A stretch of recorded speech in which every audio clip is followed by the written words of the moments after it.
I'm excited. On to the main event of the evening, which is our post-fight analysis. Starting off with the main event. Johnny Bones Jones versus AJ lookalike Cyril Gane. What what do you think about that fight, Isaiah? I only got one thing to say, guys. I only got one thing to say. That was kind of cold. Okay, well, jokes aside, I think this cements Jon Jones, in my opinion, officially, right? As Jon Jones being the GOAT. Mm-hmm. Like Alexander Volkanovski, Islam Makhachev, throw those out the window. Jon Jones, as of right now, in my opinion, is the greatest of all time in UFC history or MMA history, because Mm-hmm. in spite of his past, right?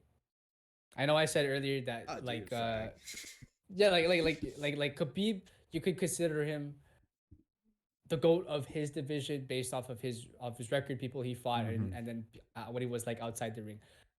However, I've never seen it to where a person who has taken years of hiatuses, years off the game, right? I That's a long time, 3 years, and has gotten the championship belt more than twice. Oh no, sorry, twice. He's gotten it. He's gotten it once, defended it, left it, took a hiatus, and then got it back from Daniel Cormier. Then 3 years, right? 3 years he got it back from Cyril Gane. And he said that he did exactly what he said he was gonna do. He said he was gonna make it look easy. And it's to the point where people are saying that Cyril Gane threw the fight or like he got paid extra to throw the fight. Mm-hmm. No, he just made it look easy.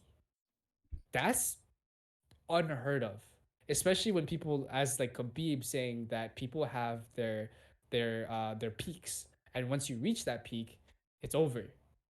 But Jon Jones, for some reason, is just built different to the point where he can do it over and over and over, and he's done that. In my opinion, that is why he is officially the greatest of all time. He is on a different level. I now can say that there is nobody who can touch Jon Jones right now in the heavyweight division. Not Cyril Gane, not Ngannou. We'll talk about that. We'll talk about that a little bit later. Not Ngannou, not anybody in the roster. Like there's a top one spot, and then there's a Jon Jones level spot. Even like I will say that I was proven wrong. I did say that my prediction was that it's gonna be a harder fight. It was gonna go the distance.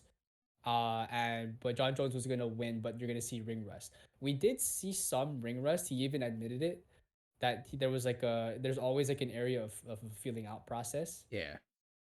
You could definitely tell on the feet he wasn't throwing as much here and there, but he timed it well enough to where, and he listened to Henry Cejudo in his training. You can bring that up more later in detail, but he did what he was supposed to on the ground, and it looks so easy. It's insane.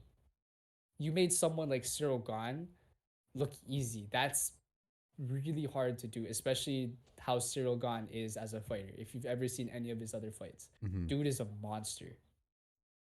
Francis Ngannou is a monster.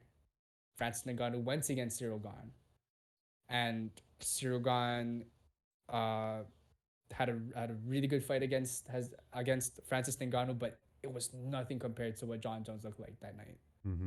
It was insane. So the GOAT. That's the GOAT right there. That's undoubtable right now. So what do you think, Mark? What do you think about Jon Bones Jones and his performance last night? Dude, he is the GOAT. He is him. It is that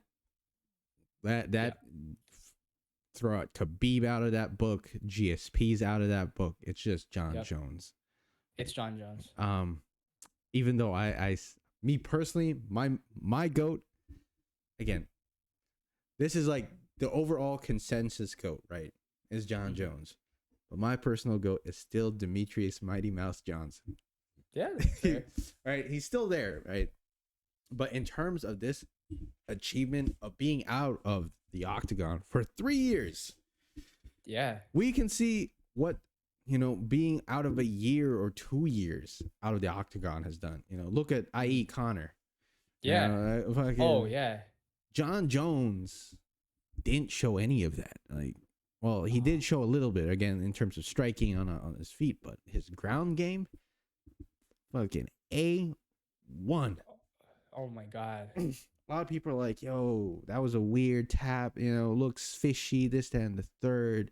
How much did they pay Cyril Gahn to take that dive?" No. I remember Isaiah and I were discussing this prior to the show. We were rewatching that fight.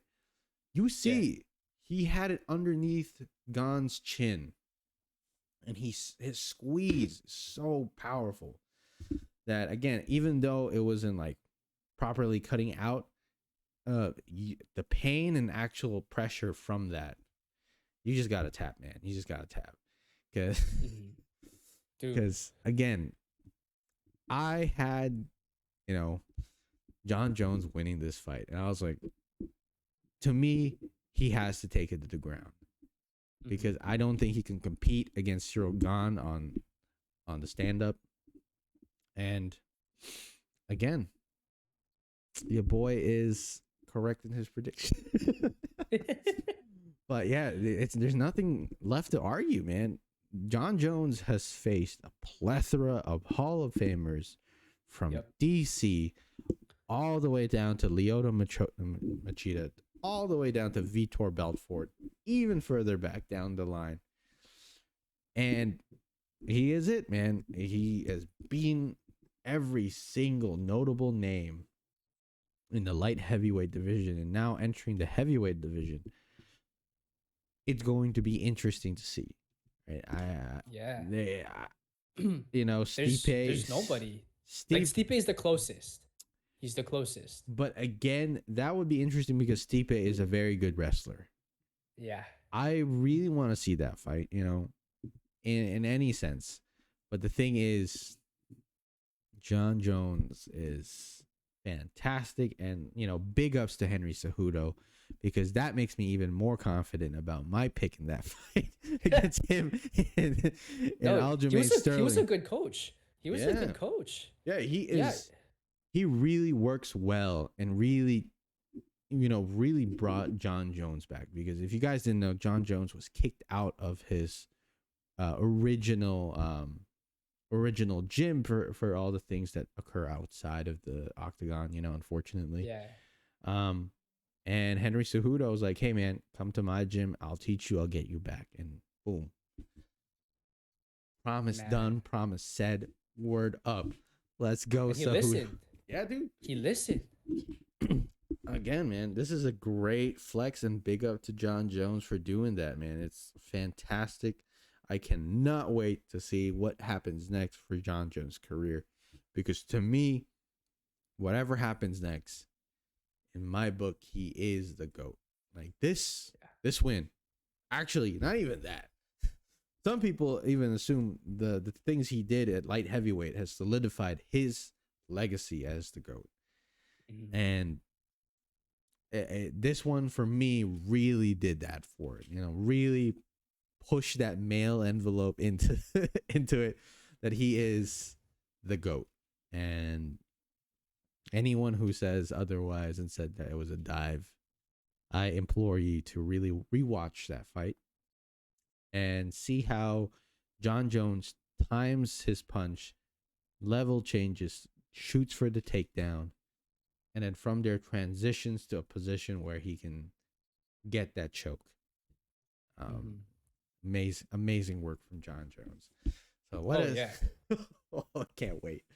I cannot wait. That fight got me hard. But again, guys, let us know in the comment section below.